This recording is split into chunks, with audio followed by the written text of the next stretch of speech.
Today we welcome Amrit Rai, founder and managing director of US college pathway agency Platform Sports Management, to Strive 365. For over 10 years, Platform Sports have been helping student athletes and their families navigate the journey towards US colleges with scholarships and opportunities that go beyond your chosen sport. With an emphasis on the role being more than just business, they view it as a chance to make a difference in the lives of athletes and their families. This episode is a chance to dig deeper into the nuts and bolts of what is actually required to earn a scholarship at a US college, the recruitment and application process, SATs, school visits, NCAA regulations, transferring, going professional, and the postgraduate support that companies like Platform Sports can offer. If you are a prospective US college athlete or parent, this is the episode for you. Right, let's go. Amrit, welcome along to the show, mate. Thank you so much, man. It's an absolute honor to get the call out to this podcast. You've had some unbelievable guests. Oh, well, just add another one to the list, eh? Hey, look, the plan for certainly season 2 is maybe once a month we bring a, let's call a non-traditional guest on, where we're not talking solely to athletes or parents or coaches. So as one of those non-traditional guests, we're talking about the US college pathway and platform management sports. And all of the ins and outs, pull back the curtain, let's have a look at the nuts and bolts around, getting student athletes to the States, facilitating their time there as firstly students as well as athletes, and then bringing them back with a duty of care, right? So we've had, speak of, great guests. We've had, a number of certainly athletes that have gone through the college system in the past through season 1 with Lily Allfeld, Ben Stroud, Tori Hansen. We also had the legendary coach Anson Dorrance from UNC, Chapel Hill, and Joe Bell's father, Richard Bell. Joe Bell went there, and so Richard is a parent speaking from this perspective. So lots of good stories and insights from season 1. I encourage people interested in this topic to go back and listen to those episodes. But, I also went through the US college system. I was just trying to figure out the date back then. So 2004, show my age a little bit. So 21 years ago, I went as a green-faced 21-year-old transfer student, which, again, is not the conventional. So we'll no doubt pull back the curtain on different ways student athletes can make it. So, I'm assuming things have changed, right, from 21 years ago to now in terms of the interest levels in the US college system, the variety of sports, and most importantly, the process of getting from A to B. Yeah, absolutely, man. I think from when I was in high school, teenager, wanted to be a pro athlete. My sport growing up was tennis. I grew up in the Naki. Dad was a tennis coach. Brother currently plays for New Zealand right now, but back then he was a youngster. You just dreamt about going professional in your sport back then. And I mean, you talked about your age. I'll talk about mine as well. My last year at New Plymouth Boys High School was 2010. So back then, I'm 32 now, a long time ago. My ambition was always to go professional in tennis, but college wasn't really talked about that much. You had to really go and find it. And I mean, times have changed. You've got social media now where everything you find on your phone these days is something college related. So it must have been a bit challenging. But for you, man, 2004, that's a little while ago. How did you manage to get in touch with these coaches back then? Yeah, so my best friend growing up was American, so I spent pretty much half my life at their house. So I had this inbuilt affinity to the US culture and the way of life. So, watching some movies growing up as well, the US college life looked pretty fun. So, back when I was finishing high school in New Zealand, there was no professional avenue from a football perspective. So some good people like Ryan Nelson and Tim Brown in particular had kind of forged that path to the US college system. So I thought, well, that's probably where I need to be. And there was a few other boys around my age that had just kind of gone, and it was kind of the pathway, I guess, if you were an aspiring young football player. So I remember my dad bought this book, and it was probably about 500 pages long, and each page was kind of like a bio of every university in the States. No way. That's unbelievable. So it was divided into states. So each state had whatever. So I kind of combed through this book, narrowed down the certain states I felt like I was quite keen to go to. Had a little bit of information like, do they offer men's soccer, for example, or not? So cross off the list there. And I kind of made this list of about 50 prospective schools. So then I did the donkey work of going online. Internet was a thing back then. Finding the college website, clicking on the various tabs for the men's soccer pages, finding their coach email, and basically just cold reaching out to all these 50 schools, 50 coaches, and probably got about, I don't know, 10 replied back that, were reasonably interested. And I guess the next stage was easily the hardest. It was, can you provide us some footage, or can you come over for a visit? Well, the visit part takes money, right? So the footage part less so. But we didn't have iPhones back then. Yeah, how did you get your videotapes done? I mean, now kids have got video cameras and all sorts of stuff. How did you get yours? Yeah, well, I lent back on mum and dad's. Fortunately, we had a bit of one of those big, heavy VCR cameras that you can record. So Dad would be at games recording, and I don't know how we did the editing, but we managed to do the editing, and I ended up trying to do a bit like a video intro at the start, and I kept mucking it up. And one of his ideas was, hey, let's put all the bloopers at the back.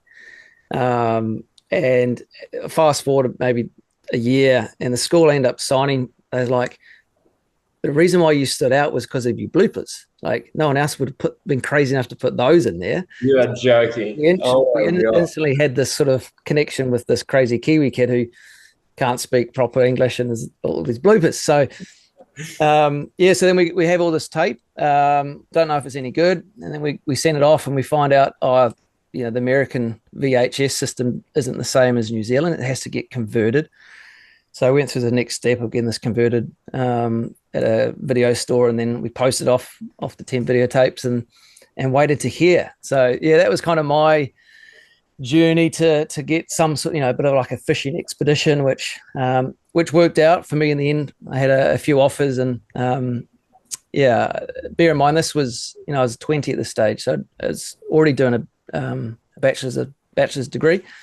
So I was going as a transfer student, which maybe some were more interested in, some weren't. Having a 21-year-old, I felt was an advantage playing. I'd been playing senior football in New Zealand for a couple of years, so having that experience was helpful. Also having a degree behind me, I think was certainly advantageous from understanding how to manage the life of a student athlete. So that's sort of my story, mate. Like, I'm quite keen to learn from you and your business. Walk us through the step-by-step, bit like I just provided, around how you would now, let's say I'm interested in going, I reach out to you, take me through the steps that you guys would action. Yeah, for sure, man. Like, I think it's like pro agents these days. There's so many pro agents and there's so many recruitment agencies now just popping out of nowhere. I think America's growing with the growth of the MLS. Now rugby players, there's the MLR over there as well. Tennis players like Ben Shelton went to college. Now he's playing at the AO, going deep into Grand Slams. Like, it's quite an exciting space.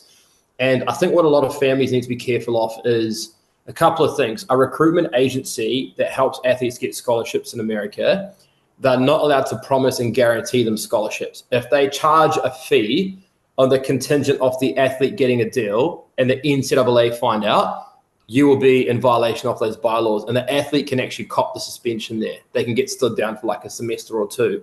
So what we do to make sure it's really fair on all the athletes is athletes can go to our website, platformsportsmanagement.com. There's a tab up the top called contact, or they can just hit us up on our social channels. And when they fill out a consult form, before we even book a meeting with them, we send them an email with information that we need. Usually it's academics and their sport resume.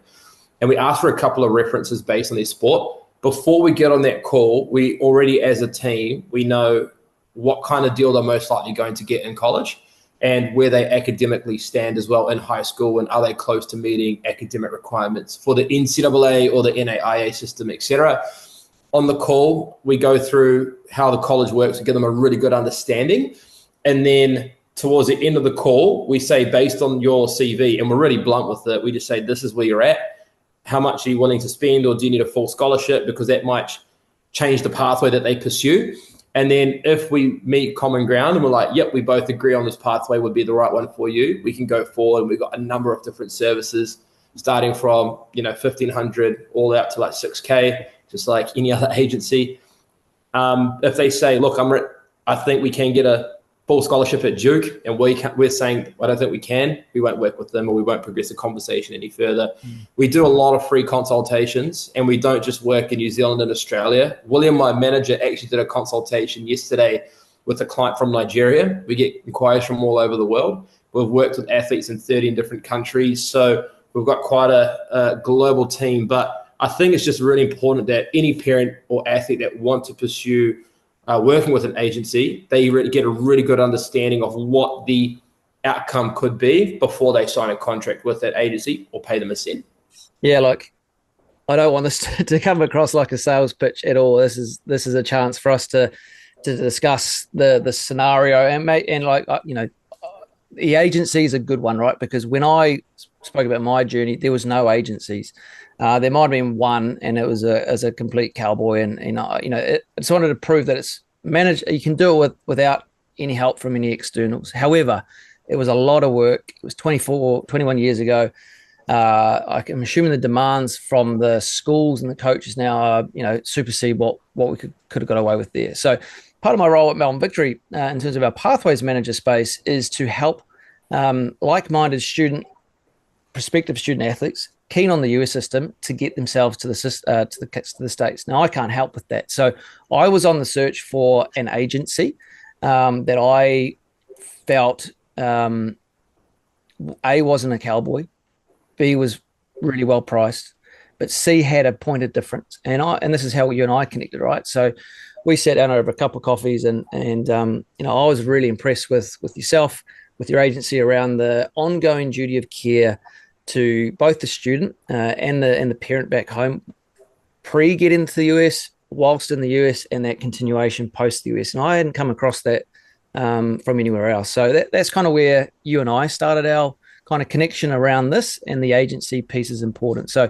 we'll come back to maybe your part at the end, but you mentioned a few things. So just as the conversation flows, there's going to be terms which I just want to pause on and get you as the expert to kind of maybe outline what the difference is, because there's going to be a lot of parents listening and athletes that aren't aware of some of this stuff. So let's just go through this in a reasonably logical order. So firstly, you spoke about the student athlete, the academic part.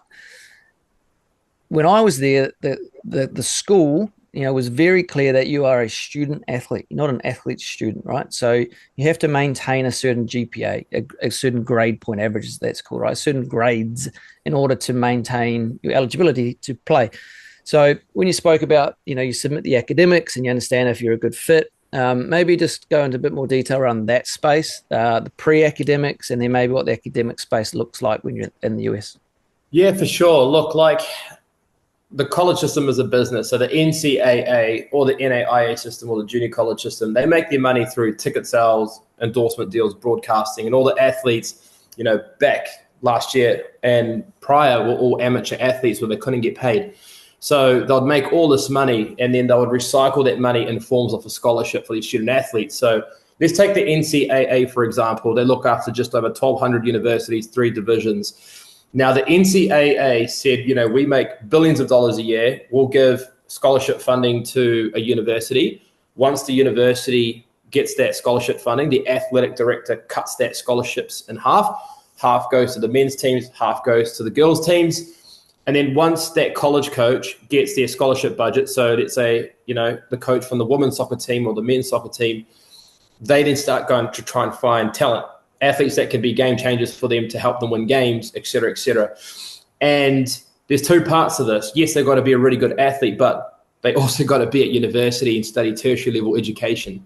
And the NCAA said, well, if we're giving this money to student athletes, we need to figure out where they are academically in high school, because if they are not passing high school or haven't done the basic subjects that a university student would understand, then they're going to come here. They're going to train full time, travel all around the US playing, taking time away from class attendance, and they're going to really struggle, which would affect our graduation rate. It'll look really bad in our university, and it's kind of counterproductive having an athlete that can't pass university trying to play college soccer. So the NCAA said, we're going to put some requirements in place. If you want to play Division I sport in the US, regardless of the sport, you have to have a 2.3 GPA out of 4. That's pretty standard. We're talking above a C average here, just a 50% pass rate. The second thing is that you've got to graduate high school. You've got to show that you can start something and complete it to your country's standards in the secondary school system.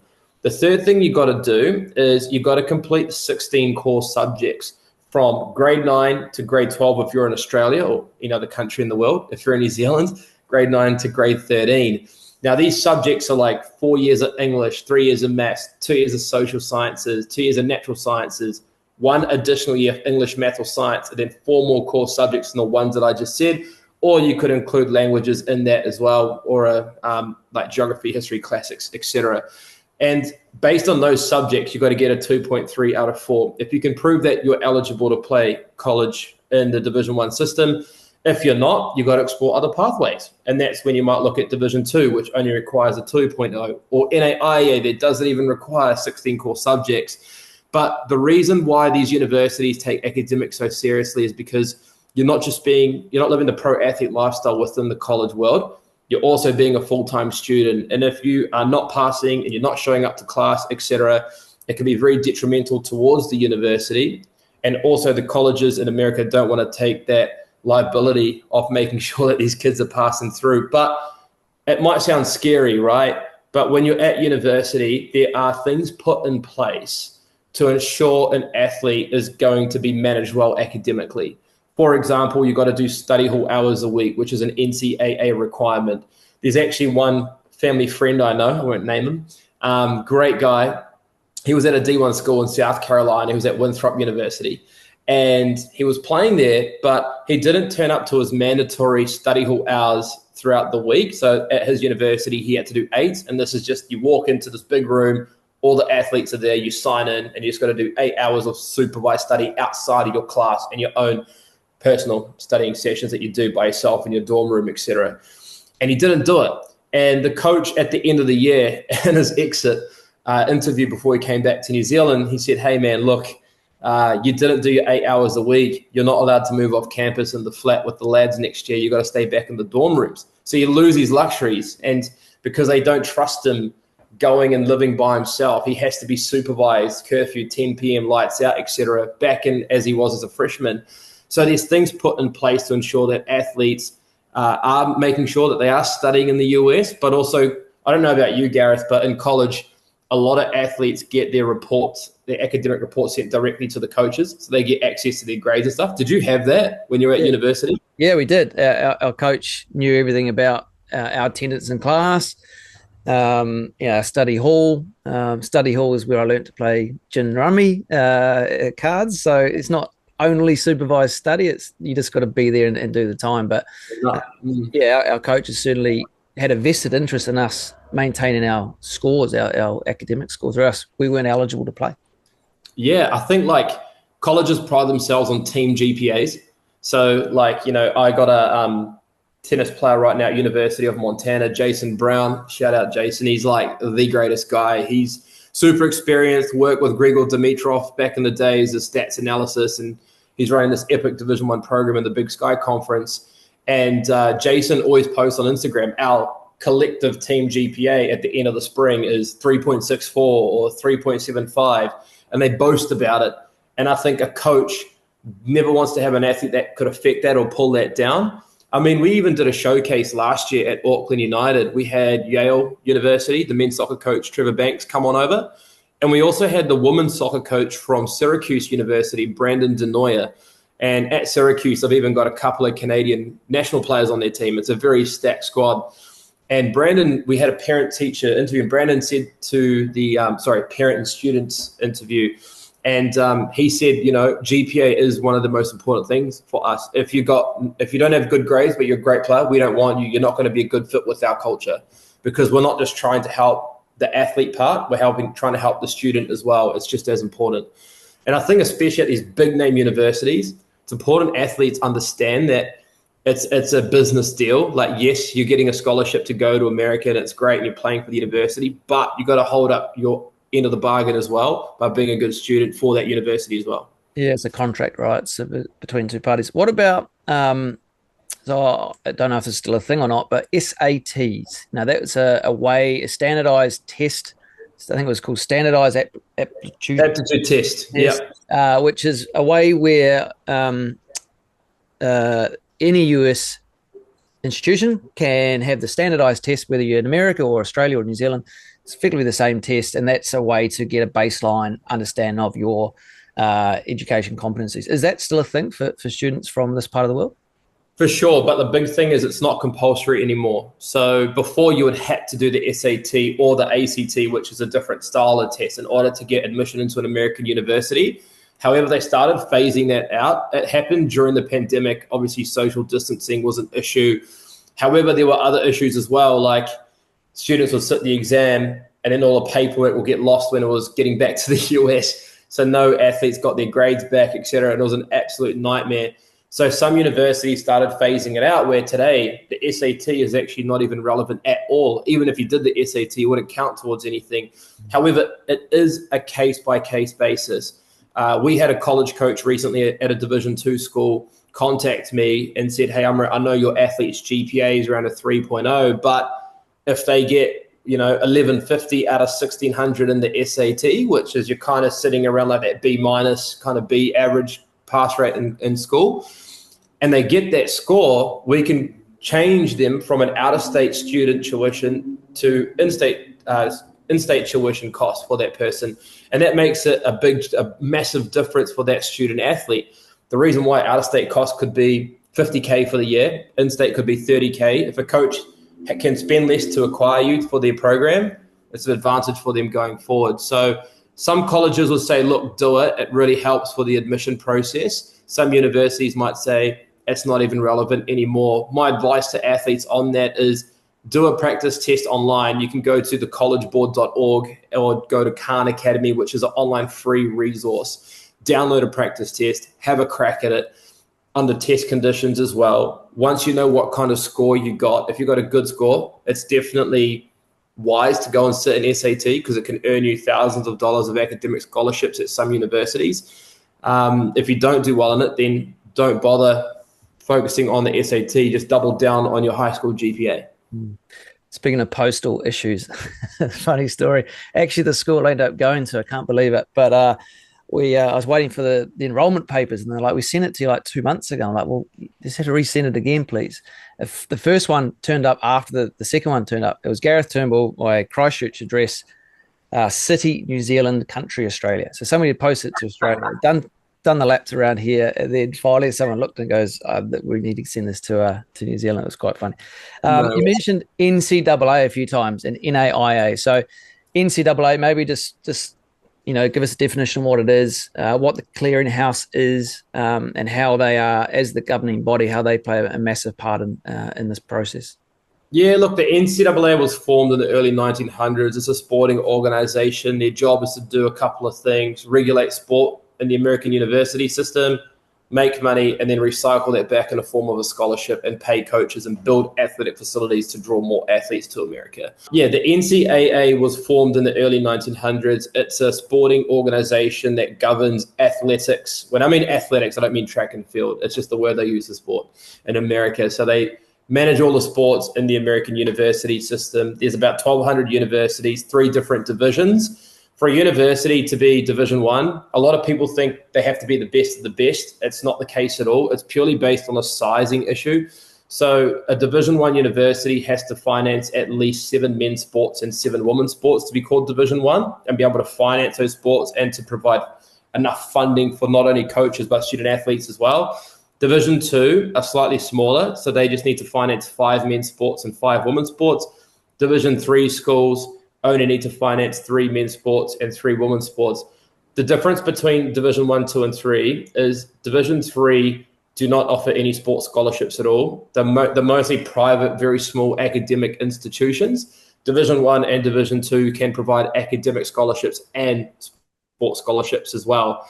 I think when athletes are looking at those 3 divisions, they shouldn't prioritize on, I just want to go D1, then D2 is kind of second best, and then D3, I'm just going to forget about it. There has to be a reason why you are going to college in America, and we kind of break this down into 4 pillars of recruitment. It's where you want to live, how much you want to spend in America. Do you need a full ride, or you're happy to spend some money to be in a nicer location?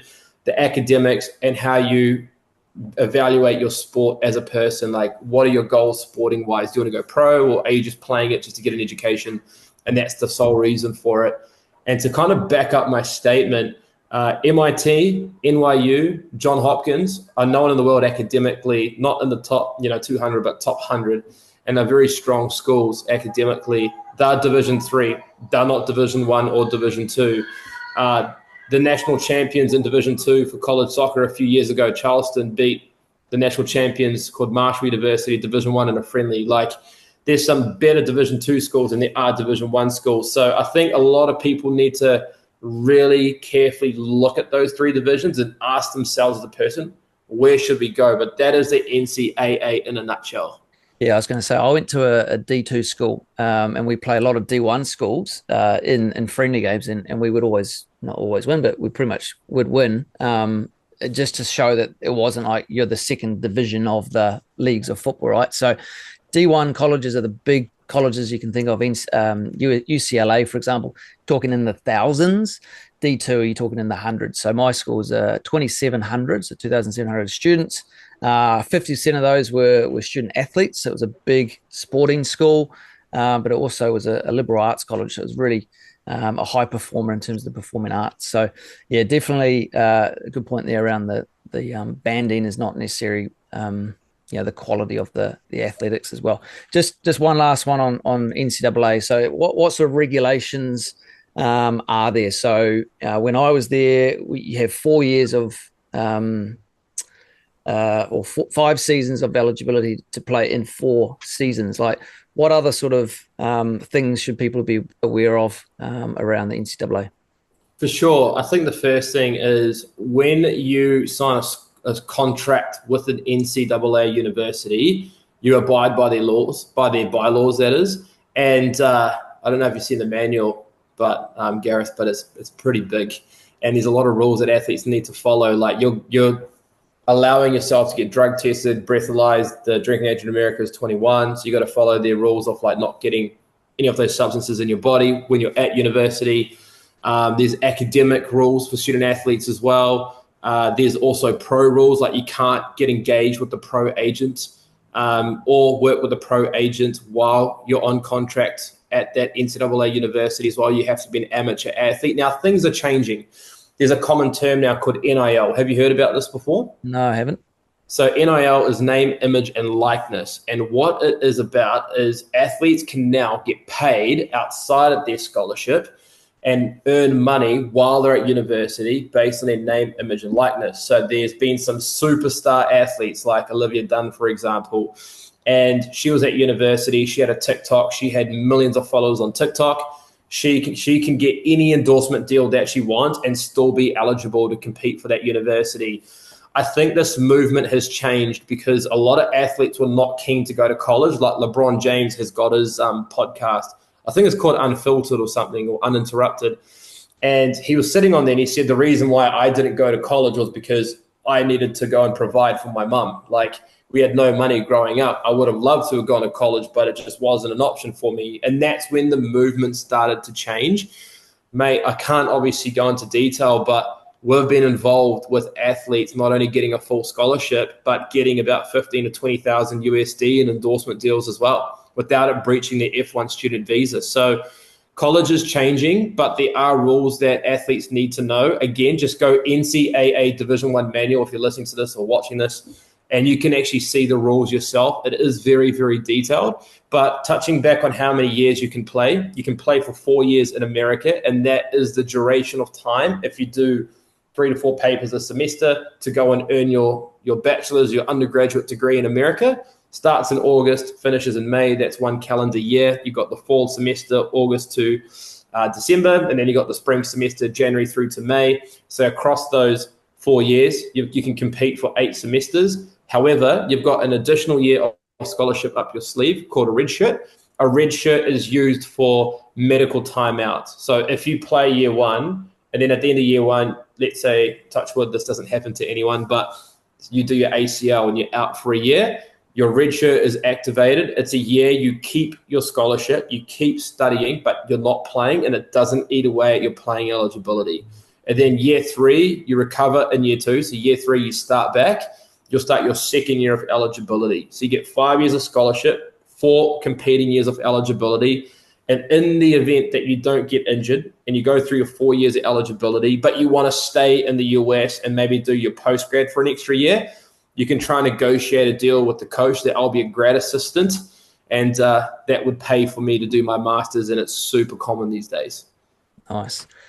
Let's talk scholarships. So again, winding back the years here, but I went in, wasn't on a full ride. I was in a fortunate position where Bank of mum and dad could cover some of that. But the coach said, look, you come here, we're taking a bit of a punt on you. You do well, there'll be more money for you next year. Because obviously boys are graduating, their scholarship money comes back into the pot, doesn't get redistributed to the new freshmen. It can be redistributed every year. I was also fortunate enough that I earned a little bit of money from an academic perspective, academic scholarship. I was also, I think, a foreign student scholarship or grant. I did work study whilst I was there. So I did like all the laundry and stuff, but that again was a little bit of extra money. So I think everything cobbled together, year one, it was probably around 70% covered. And that's tuition, it's board, it's food. And then that got bumped up to closer to 90% in year two. So what sort of, maybe just talk around the scholarship process, the types of scholarships, because it's not just around, athletic scholarship, is it? No, like scholarships is different to everyone, depending on what sport you're playing. Some sports get more scholarships than others. Depending if you're a male soccer player or a female soccer player, females get more scholarships than the guys. The reason is when a university gets their budget and they cut it in half goes to men's teams, half goes to women's teams. There's no women's American football, so there's more money on that side of the sports. So I think girls are getting like 14 or 16 scholarships plus stipend. Guys are getting 9 to 9.9, depending on what division you're going to. In tennis, it's 4.5 on the men's, 8 for the girls. So it's a bit different. So obviously there's a lot of full scholarship opportunities out there for different athletes. However, especially for males, it's very challenging to get a full scholarship these days, just due to the funding, unless you're playing like college football or basketball at the D1 level. I think this is why academics are so important, Gareth, because if the university costs 50K and a coach looks at you and says, I like you, I see you've got some talent there, I've watched some full games, shout out to Vio coming through for it, we're going to give you, 40K for the year. So now you've got to cover $10,000 for that year. The rest can get covered based on your academics. But what you can't do in 1 year is you can't change your GPA significantly. They look at all years of you being at high school. So that's why it's really important to, if you want to go to college, to start early or start talking to people that know know their stuff about the US college system academically. It's really important. If you're an athlete that is played for their country, represented their country, top 5% in their age group in the country in their sports that they're playing, whether it's tennis, track and field, swimming, athletics, etc., the chances of you securing a full scholarship at a Power 4 school is really good. I think it's kind of like a balancing thing. If you're a really good athlete and you can win games for them, but you're like a middle tier academic student, you still can get a full scholarship because those bigger athletic departments will find the funding to get you there. Especially with this NIL stuff now, if you are only going to get a 70% scholarship, and that's as much as the coach has got left to give you, but you're someone that could go there and be a game changer for them right away, they can make some phone calls and get some NIL deals to then fill that gap to get you to a full scholarship. So times have changed. But however, don't just look at like trying to get a full scholarship for year one. Look at what the 4 years are going to be for you as well. I mean, I'm allowed to say this because this guy told me I could. One of my employees, Josh Tofino, is a great example. He paid about 10 grand USD in his first year at his Division 1 school. He went to Niagara University studying business. And after the first year, his coach was like, Josh, you absolutely balled out. You did unbelievable. And in year 2, he got a full scholarship. So he paid 10K for 4 years of education. And guess what? He got his master's in finance as well. So I think like if you are looking at opportunities, especially scholarships, I wouldn't just look at the dollar amount for the first year. I'd look at what the 4-year play is. A coach might say it might be a 60% deal, but subject to you coming doing XYZ, we can give you way more money in year 2, 3, and 4. Like you got to take that into consideration When you're at college, Gareth, did you ever get close to a full ride, or was it always like that 70 to 90? Yeah, I was only there for 2 years, so I'd like to hope that that the progression that I was able to provide that would have got close to a full ride. But yeah, going Sure. in as a transferred junior and then getting bumped up for my senior year was as Yeah. far as I got. Yeah. Yeah. How did you find that transition from playing in New Zealand to going to the US style? Because I know that like the US style plays a completely different style of game, right? Yeah, it did. There's probably two bigger transitions that I felt interesting. One, going as a 21-year-old that's played probably two and a half seasons of senior men's football, now training and playing with 18, 19, 20, 21 year olds. So I was now the older, more experienced player, which was an advantage. I certainly wasn't the most physical player. Like the US boys are, certainly a physical breed. And then the game is different, right? So college soccer in the US is, not unlimited subs or rolling subs, but it's certainly more like that than, what was three subs back here. So adapting to the stop-start nature of the game, the constant rolling on and off to maintain a super high intensity of the game was certainly quite different for me. But I had a great time, and I think my football certainly 20 years ago, I learned a lot. It wasn't. I think about this quite often. It wasn't until I came back to New Zealand post my time there, I was like, okay, that's actually what coaching is supposed to be like. And not only did it start my coaching bug a little bit, but it kind of got me thinking as a player, okay, how do I now apply a lot of this learning? We had squads of 28, so we played a lot of 11v11 stuff. It was a lot of tactical work. We trained every day, sometimes two a day. So it was experiencing what ultimately like a professional athlete would look and feel like. Just on that, right? So I transferred in. So what if, just talk to me around the transfer scenario. So, I did a degree in Christchurch, transfer that. So a lot of those papers transferred. What does that mean for my eligibility? But even if I go to, say, college ABC, I might be there for 1 year. I really don't like it. I don't like the coach. I'm not playing. Don't like the school. I thought I was going to enjoy this part of the country, but I don't. Am I stuck there? Do I have to come home? Do I lose my scholarship? How do I go to another school? So again, that transfer kind of piece. Transfers happen all the time, man, because I think one thing that's out of your control is the coach and how long they're going to be there. I mean, let's be honest, when you sign a deal with the university, it's not just purely because the university looks great. It's your relationship and the connection you have with that college coach. You really trust them to make that jump. And it's a significant jump for us on this side of the world. Like, it's not a couple-hour flight away. It's over 11 hours, sometimes over 15 hours to get there. And when you get there and the coach decides to leave for a better coaching opportunity, etc., whatever the case may be, and a new coach comes in and you don't like them, it's okay to transfer and getting out of that environment, finding a new environment. An example is, we had a goalkeeper that represented in the New Zealand under-20 side, Maddie Iro. She went to High Point University. Great school. I really like the coach there, Aaron. He's amazing. He's an Aussie lad as well. And when Maddie got there, she felt, it's not the right fit for me. It's a great university, great academically. The coaches are super nice, but there's just something missing for me. So she jumped in the transfer portal, which is an online ledger that allows you to communicate with other universities. Prior to that, you're not allowed to engage with any other four-year schools while you're on contract. And this is an NCAA Division 1 and Division 2 rule. It does not apply to the NAIA system or junior college system. So Maddie was there. She spoke to me. She jumped on the transfer portal. Now, being on the transfer portal means that every coach gets like an email saying that, this athlete, this goalkeeper's jumped on the transfer portal. So you can imagine every coach just emailing her directly. It happens all the time. She got a lot of attention. And she ended up transferring to DePaul University. And I sent her a message last week. I said, Maddie, how you going over there, mate? She goes, I absolutely love it. And she was actually very close to saying, you know what, maybe college is not for me because of her experience at High Point. And again, it hasn't got to do with the coaches. It was just the environment, just her as a person. Just didn't feel like it was the right fit. So transferring could be for all sorts of reasons. It could even be transferring to a high-level program. We had a left back, Dylan Wood. He's from Wellington Olympics, signed him when he was 16.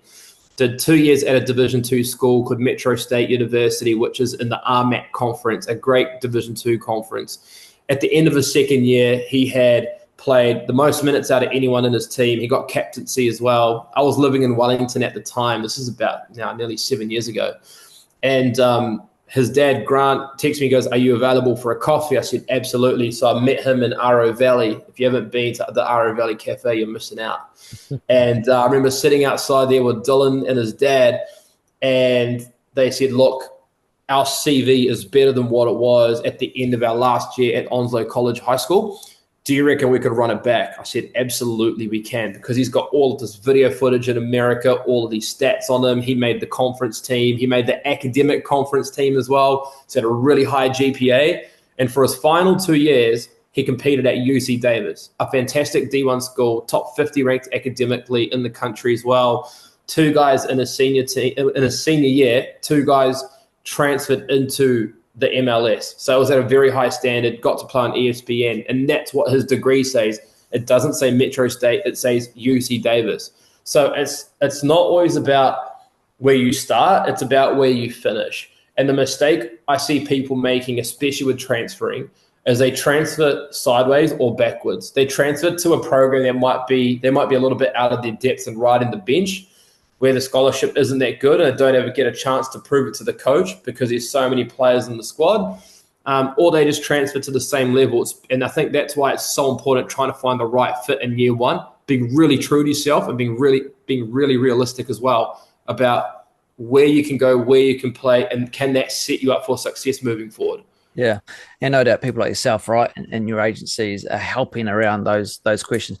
Well, just want to bring in the role of the coach. So we speak about the right fit from a schooling and academic and part of the country, but I think the other part of that is the coach, right? So how do prospective student athletes develop the rapport and the connection with the coach? Do they jump on a Zoom?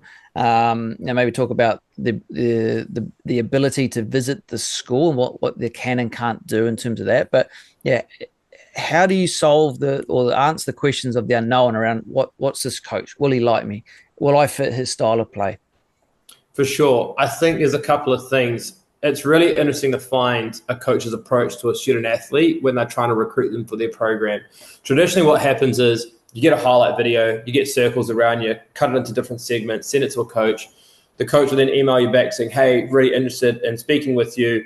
When are you available?" You give them some times. They'll say, "Sweet, I'll send you a Zoom link or a Google Meet or a WhatsApp video call." You prepare by reading online about the coach, getting familiar with their programs, like going into a job interview. Finish the meeting, and then on that meeting, you'll get a really good gut feeling if you like the coach and get on with the coach or not. But it's an opportunity in that meeting to really ask the right questions. I think a lot of athletes jump into there saying, "Yeah, I love to train in the morning and I work really hard and I'll love to be in the program," and they're selling themselves. Athletes have to kind of flip the script and ask questions to coaches which really flush out their program. What is their coaching philosophy? Have they had any athletes leave in the last 12 months, and why is that? How do they play?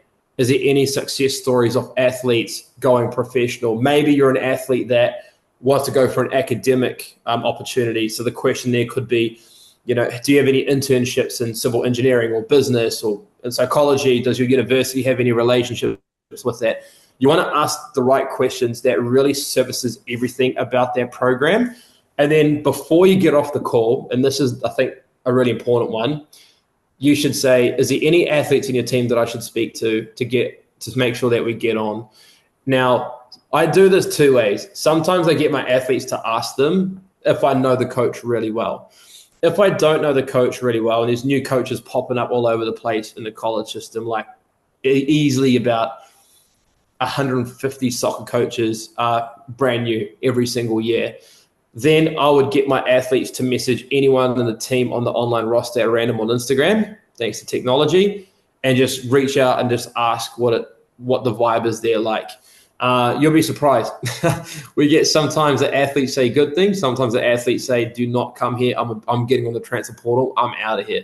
So I think that's really important. Just make sure athletes ask the right questions and not just selling themselves to the coaches, because you are giving your time, years of your life to that program.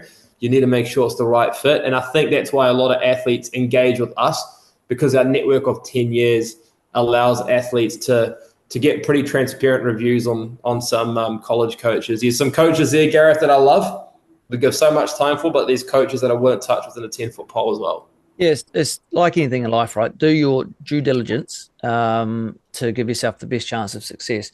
Now, Richard Bell, his one strong piece of advice to parents listening to his interview or his conversation was get yourself on a school visit. Go with your son or daughter if you possibly can, spend some time with them from a peace of mind perspective. But he was like, it's a non-negotiable. Go and do it. So maybe just outline what's the stipulations around how many schools you can visit, how long you're on campus for, are they joining in training practice? Take that where you want. Yeah, so there's two things. There's an unofficial visit and then there's an official visit. An official visit is when a college can pay for your expenses. And when I mean the athletes. They can't pay for the parents, unfortunately. But they can pay for the athletes' expenses to travel to the university, spend 48 hours with the team, and then exit. And they cover your food. Sometimes I'll put you up in the dorm room with some of the athletes so you get to vibe with them and connect, etc. When the parents go there on their own dime, that's fine. The coach usually will shout them some dinners and get to spend some one-on-one time with the parents as well. And yeah, I think it's just like buying a house. It gives you a chance to get a feel for it. Is this the right neighborhood for me? Is this the right environment for my daughter or son to go and be in? An unofficial visit is maybe it's a Division II school, NAIA or junior college that does not have a budget off a Division I program because they are a bit smaller. As you mentioned, your school had just under 3,000 people. So they might not have the budget to fly in kids and just put that money into their program instead. And as a result of that, you might have to pay for your own airfare. But it's worth it because you're spending so much time at this program and you don't want to get there and be like, oh, my days. What have I done? Get me on the next flight home. You want to make sure it's the right fit. But I also think these days times are changing where it's not completely necessary as it was to when probably Joe was in college, because now you've got virtual tours. There's so much more content online.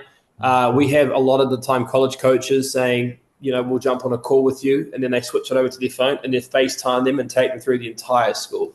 Yeah. So you get a good feel of that as well. I remember my end of my first year I was only there 2 years. So between year one and year two, we had a certain weekend where a number of prospective students came in, and myself and maybe two or three of the older guys got to chaperone these students. And I remember the coach saying, boys, show them a good time. We want them to sign.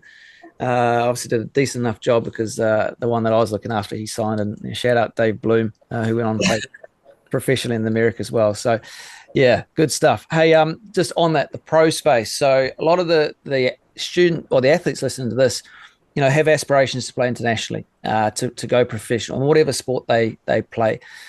What or how often are pro scouts watching college games? Are they on TV? Is there a portal that they can log on and see your stats in real time? And then going into, say, things like the college draft from a US soccer perspective, right? I'm not sure about other sports, but talk us through the link to the professional element post-college. For sure. Look, I think regardless of what sport you play, you can get pro opportunities when you go into America. And I think if we go back a step, it's so important that athletes start focusing on personal branding, especially if they want to get endorsement deals as well. Be careful what you post on social media. Don't post alcohol photos and stuff if you want to be a pro athlete. I know if someone said to me, hey, Amrit, can you give me 10 grand? I'm going to go wear your logo at these events over there. If they're out posting party photos and drinking and all that sort of stuff, I probably wouldn't want to get associated with that. So that's one thing to keep in mind. But yeah, pro scouts are always watching college in America. Of course, there's stats online. Every university has got how many minutes and games you've played and how many goals or assists or anything like that. There's companies like Instat that provide a crazy amount of data for pro scouts to look at. I was actually talking to Brad Frank. So Ronan Wynn, one of our clients, he actually got into the super draft and then got drafted by Atlanta FC, and he's been going through preseason with them. He went to University of Denver. Brad Franks, he's a legend, such a good dude. He's the assistant coach there. Before that, he was at Appalachian State. His program got dissolved due to COVID and lack of funding. And then he helped me with some placement work on my end, and that's kind of where our friendship grew quite a few years ago. And now he's joined his older brother, Jamie, who's the head coach at Denver. So the Franks brothers are there doing a great program. Keegan Kelly's there right now, great striker for New Zealand as well for the under 20s. He's really enjoying his time. And on the draft day, I spoke to Brad. I said, how many pro agents have messaged you? And he goes, mate, the list is too long to count. He said there's always pro agents currently circling around athletes. And I think this is where athletes have to be careful. I think for every player, there's a professional agent, and sometimes they're not even licensed pro agents. They just call themselves an agent, and they just send kids to clubs, and they've got a commission deal. Just be really careful. And if you want to flush out a pro agent, ask them if they've got their FIFA license, and if they have, tell them to send it to you. And then ask them for a list of players that they've represented so you know exactly what you're getting into. I mean, I'm very fortunate to have a good friend of mine from Auckland. His name's Tay. He's a FIFA agent. And, you know, when one of our boys was engaging in pro agencies and making sure they weren't getting ripped off, I could send them some stuff and say, what do you think? Because I don't know anything about pro contracts. I'm not specialized in it. I'm not going to say I do. But I know someone that can, and he gave some really good feedback. So just be a bit careful with that. But I think the ability to go from college to pro is great. Obviously, if you do well in the NCAA's Division 1, you're going to get shoulder tapped. In December last year, we sponsored the Under-17 Youth Western Springs tournament. Went upstairs to the tournament office, and I saw Emblem sitting there, the assistant for the Colorado Rapids. And I went up to him, said hello, hadn't seen him in a long time.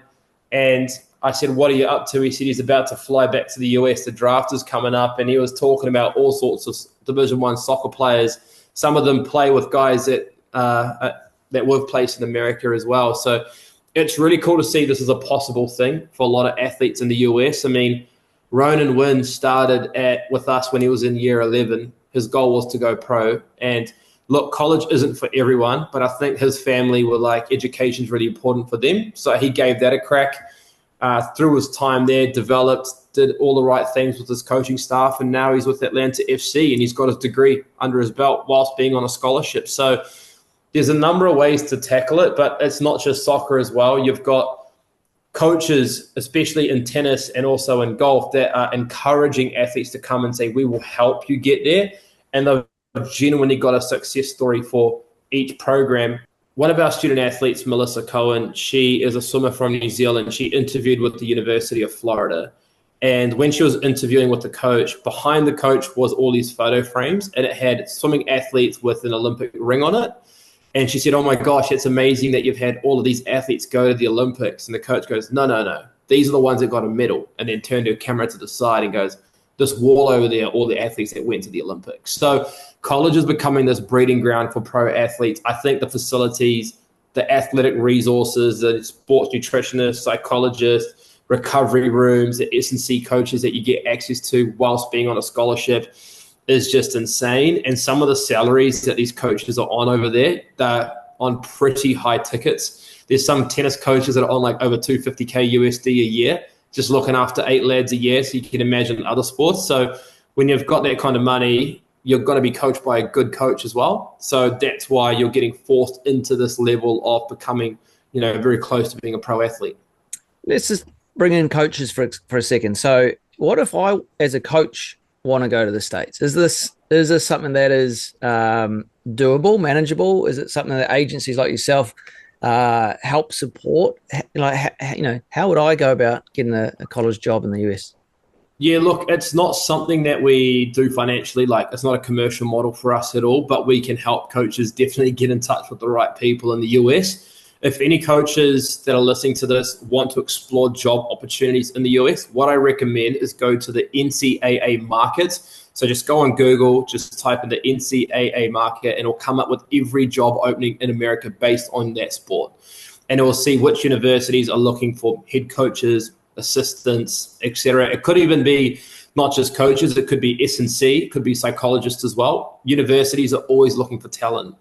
Reach out to those college programs, introduce yourself with the CV, set up a call, and then ask about the visa implications. I mean, we specialize in student athletes visas. I'm not going to go into how to get a green card because that's a beast on its own, but that would be your best course of action. And the NCAA market is open to everyone. You don't need an account to get access to it. It's a public website. You spoke about post-grad or something. I remember when I had come back from the States, started doing some, my coaching kind of responsibilities, really early doors. And I had a coffee with a guy, a Kiwi guy who was back here for basketball, and he was at Indiana State, so a big school. And he's like, oh, there's some post-grad opportunities. I had a bachelor of sport coaching, a bachelor of physical education, like junior lecturing, but also studying to do something and working as I guess, an unpaid intern on the coaching staff. I was super close to taking it because I was like, man, I want to get to go back to the States. This could be my new career. Like, what about those sort of opportunities to further your education? Let's say you don't want to go become a professional athlete, or that path changes for you over your journey there. Maybe staying in the States, looking at other potential avenues in the professional sporting landscape. How could that work out as well? Yeah, for sure. So is your question more around athletes not playing, but more working in those environments? Yeah, working. For sure. So you can do your 1 year of OPT after you finish university in America as well. So it's a free year that you get under your belt where you can get opportunities to work with different people. I just saw one of my tennis players, Satchel Ben. He's just got a new job in America. He just graduated at William and Mary. So there's a lot of different opportunities out there that you can look for. Graduate assistants are very, very common. Like, we've even got Josh McDermott, one of our boys from Queenstown. He's a graduate assistant at a Division I school called University of Middle Tennessee State, which is a fantastic D1 school. Their tennis program actually fly around in a private jet. It's very nice. And so he's doing his grad job over there. Or we got some other athletes that are just working at a local academy, earning some money, getting some experience. Some of our student athletes have actually ended up staying over there permanently because I've had companies been able to sponsor them for their visa, which does help as well. And I think if you're in university, make sure you've got a good relationship with your careers department, especially through the internships. I think that's quite important. If you're in New Zealand and you want to go over there to do a grad year, contact us. We'll be able to tell you how many years of eligibility you have. But if you even just want to get an opportunity to work at the university, go to the NCAA market because they post also grad jobs out there. It's not just we're just looking for college coaches in the US. They post literally everything. Yeah, nice. Think about the third perspective from this podcast is around parents. So we've covered a lot. I know I've got my mum speaking in the back of my head. So, okay, you're all well and good. You get this degree, have this good time. You don't make it as a pro, come back to New Zealand or Australia. Is that degree worth anything back here? Absolutely. It depends what you do, though. Obviously, if you practice law, the constitution's a bit different in the US and it's not cross-creditable to New Zealand. If you also want to do accountancy, the accountancy system in America is very different to New Zealand and Australia, and you will have to do a bridging paper. But it's really important to get an understanding of what you want to do and where do you want to be after America when you graduate. So what we encourage our student athletes when they're looking at a college option in the US is to pick 2 or 3 options, because not every athlete's going to know what they want to do. Some might go business, psychology, etc., teaching, and then cover your bases. So if you want to do if you want to become a teacher in New Zealand after you graduate school in America or in Australia, or you want to be a strength and conditioning coach, contact the Department of Education in New Zealand or contact whichever institution you want to work for and say, I'm going to go to this university. Is this degree cross-creditable? So we actually go the extra step for our student athletes to make sure that they're not getting something and coming back to New Zealand which is not applicable. That's going to be really important. We've even had an athlete that said, I'm keen to go from Australia as well. I'm keen to go to the US, but only do 2 years, and I want to come back and then go to University of Queensland. Is that okay? So we've got those 2 universities talking to each other, making sure that those credits can transfer. Yeah. Now it can work the other way too, mate. Like, you can do 2 years or 3 years in New Zealand or in Australia and still go to the US if you want to after graduating high school and you're at university, just like you did. There's a number of ways, but rules do apply. So any parents regarding that, don't take online information into account and then just trust that. Speak to a specialist, whether it's us or another organization that actually. Nice, mate. What about any other advice, trip falls, roadmaps, pain points that you can think of through your experience that parents might have already experienced through your tenure that you can maybe give them one or two just to avoid? Be realistic. Make sure you understand your child's level. Look, my dad thought I was Roger Federer and hit a ball like him as well, but the reality is I'm not. You just got to be really honest with your child's level and where they can go in America. The last thing you want to do is get your child sitting on a bench in America for 1 to 2 years and then wanting to transfer out because they're not getting any game time. And then when you go to transfer them, they've got nothing to transfer from. They haven't played. They've got no stats on them. So you could be a red flag for potential colleges to transfer into. So make sure you're really realistic from the get-go and talk to the coaches that are working with your child. Get a really good understanding of the weaknesses and what needs to be improved going forward, and own that. And make sure your child is also on the same page. That's really important. The second thing is every athlete's a bit different. Even though your child might be a bit more technically gifted soccer-wise than another person, the other person might be a little bit more athletic, which maybe that a Division I school may value that a little bit more. So you want to make sure that you do not compare yourself to, or your child, I should say, in any way to any other athletes. It's your own race that you're running. 4 years is a very long time. If you want your child to graduate from a top 20 ranked academic school, they can. If they don't get there in year one, it's not the end of the world. They can start somewhere, just like Dylan did, work hard for 2 years, and then transfer into that program and graduate from that program. Whether it's going from a D2 to a D1, we had a Japanese tennis player who went to a junior college for 2 years. It's a 2-year community college. He got his business diploma from there. Once he did that, he transferred to Boise State University, a great D1 school.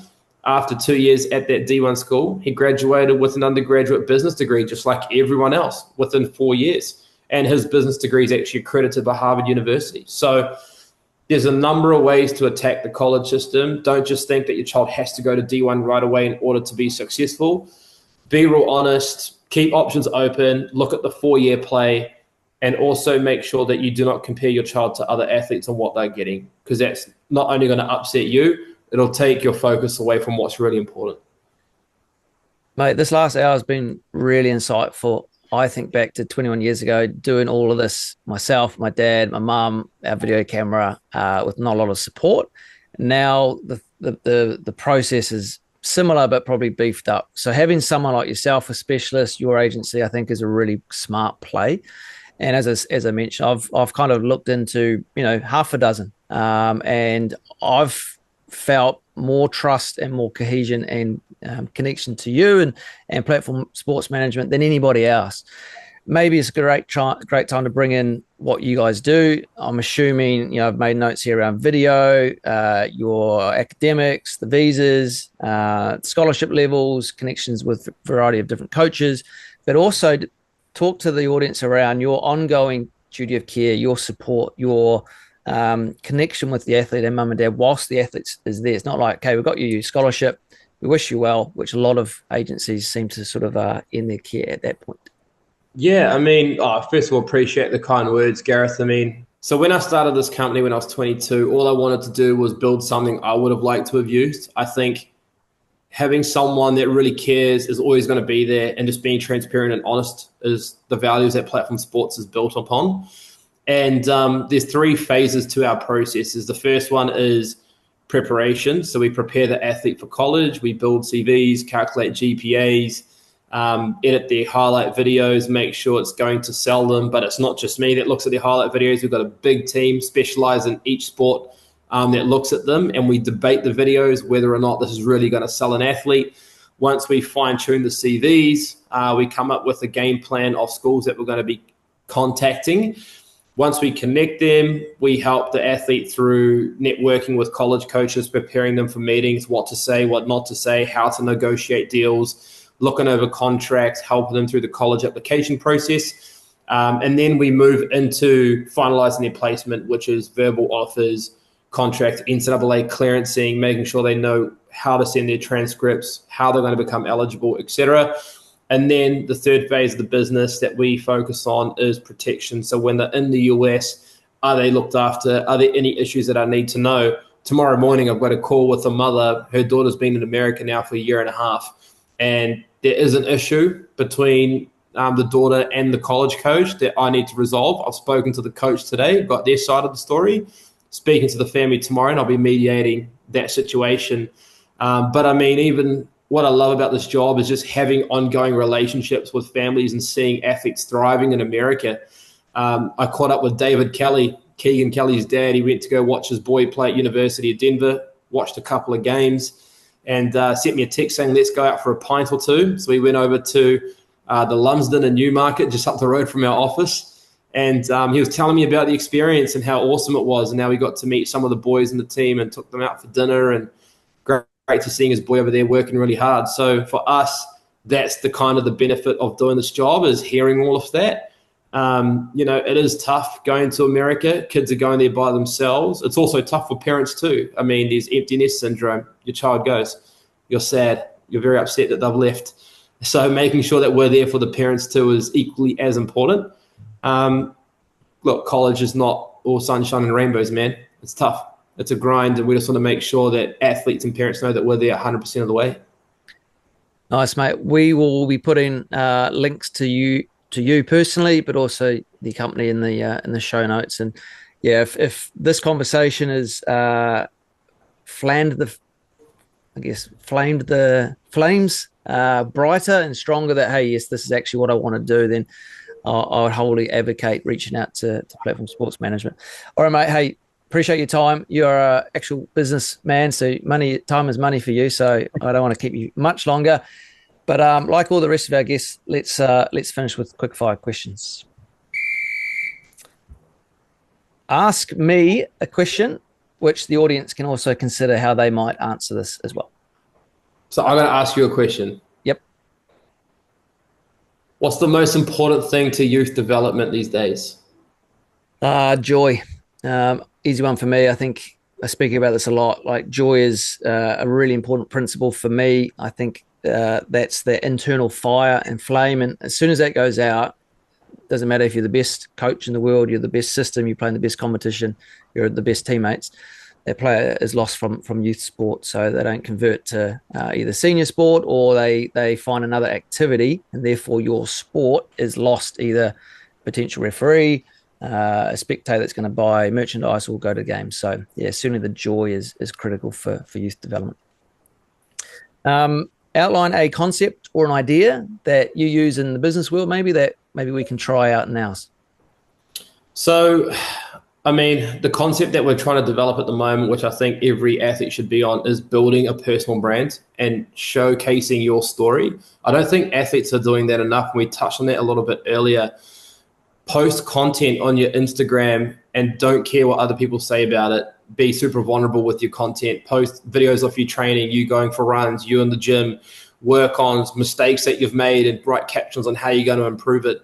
Start building on that, because only good things will come from that. We had Lizzie Neal, a golfer. She made Lizzie Neal Golf. People said, oh, she's made an Instagram page, because back then it wasn't cool. She's at NAU on a full ride. So, I mean, put yourself out there, be vulnerable, and post a lot of content and personal branding. Take that very seriously.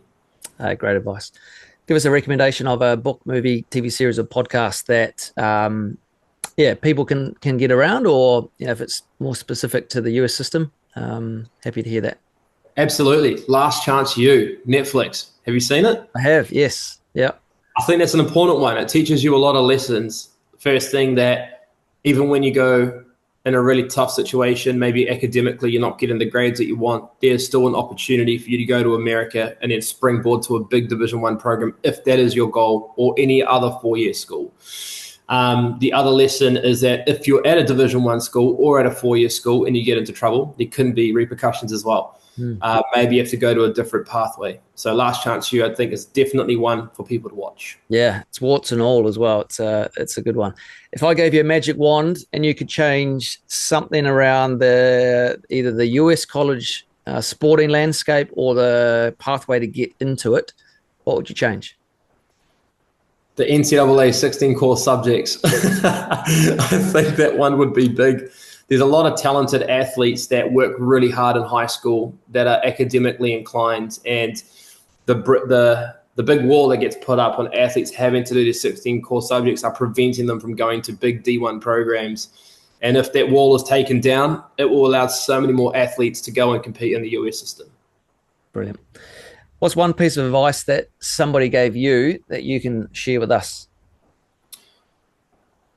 Opportunities are not just given to you, they're earned. And you really got to show, especially college coaches in America, that you're willing to earn their scholarship that they're giving you through other things. And it's like putting a lot of effort into when you're in communicating with coaches. So for example, if you've got a meeting with a coach on Saturday and you're looking at their roster and their schedule and you see them playing recently, make comments on them, put a bit more effort in. And if you do that, it'll change the way you will get opportunities in the US. Nice one. Have you got a quote for us for the week? Yep. Facts tells, but story sells. Nice. Going back to branding. And lastly, what are you striving for at the moment? Right now, what we're striving for is to just literally be the largest resourceful platform in the college landscape in Australasia. That's our goal for 2025 and 26. We want to post a lot more content. We do, just like yourself, we do podcasts with athletes and parents and college coaches on our own podcast, which they can find online through your links if you don't mind sharing them. Also on Instagram, we post a lot of content, and it's just really, it's not just content that I post out that I think athletes should hear. It's actually coming from the horse's mouth. A lot of it are from coaches and parents and athletes that have gone through this process. So that is my goal, because if I can provide the most resources and content, I'm happy. Yeah, and you guys certainly do that, and we'll put the links to your socials as well as your website and any other content information in the show notes below. So, hey, mate, this has been a real walk down memory lane for me in some respects, thinking back to some fond memories and some stories like the post and then chaperoning the potential transfers. So I've really enjoyed it, but it's something I've been wanting to bring to have you on for a while. We've spoken with athletes that have had some positive and some negative times through the system, a parent that's experienced this, a college coach. So having kind of the back end of it, the nuts and bolts, not so much the day-to-day life story, was probably the big missing piece. So there's enough resource now, hopefully, on this channel for athletes and coaches and parents to listen back to and draw the connections. But I really appreciate your insights, platform, sports management, the one-stop shop for everything US college pathway. We encourage people to check it out. Cheers. Thanks, man. This episode is brought to you by Platform Sports Management. If you are interested in the US college pathway, the team at Platform Sports are who you need to be connected with. They will guide you in every step of the process and maintain the connection to students even once they've settled in the US. They even have a no offer, no cost policy, so you have literally nothing to lose. Use the link in the show notes to start your free consultation today. Thanks so much for sticking through to the end of this episode. It would mean the world to us if you could hit the like or share button so we can get these amazing insights out to other like-minded coaches, athletes, and parents. Cheers.